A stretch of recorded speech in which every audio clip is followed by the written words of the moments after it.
പെരിങ്ങാട് പുഴയിൽ നിന്ന് ചെളി നീക്കുന്നതിന്റെ മറവിൽ മണലൂറ്റൽ. പുഴയിൽ നിരീക്ഷണ സംവിധാനം ഒരുക്കണമെന്ന ആവശ്യം ശക്തം. പെരിങ്ങാട് പുഴ ആഴം കൂട്ടുന്നതിന്റെ ഭാഗമായി പുഴയിൽ നിന്ന് ചെളിയും മണ്ണും നീക്കുന്നതിനു പകരം മണലൂറ്റുന്നതായാണ് ആക്ഷേപം.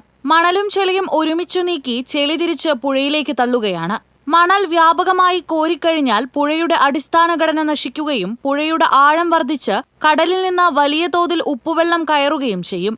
പുഴയുടെ അടിത്തട്ടിൽ മണൽ അരിപ്പ പോലെ പ്രവർത്തിച്ച് ജലസ്രോതസ്സുകളിലേക്ക് ഉപ്പുവെള്ളം കയറാതെ സംരക്ഷിക്കുന്നുണ്ട്.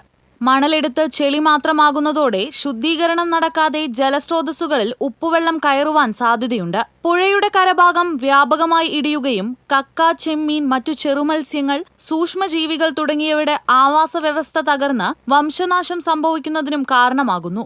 ഒരുമനയൂർ, ഏങ്ങണ്ടിയൂർ പഞ്ചായത്തുകളുടെ പരിധിയിൽ വരുന്ന പെരിങ്ങാട്, ചേറ്റുവ പുഴയുടെ മറുഭാഗങ്ങളിൽ നിന്നും ടൺ കണക്കിന് മണലാണ് എടുത്തുകൊണ്ടുപോയിട്ടുള്ളത്. പാവറട്ടി പഞ്ചായത്തിൽ ഉൾപ്പെട്ട പുഴയിൽ നിന്ന് 1 വർഷത്തോളം ചെളിയും മണ്ണും നീക്കാനാണ് പഞ്ചായത്തും ശിവാലയ കമ്പനിയും കരാർ ചെയ്തിട്ടുള്ളത്.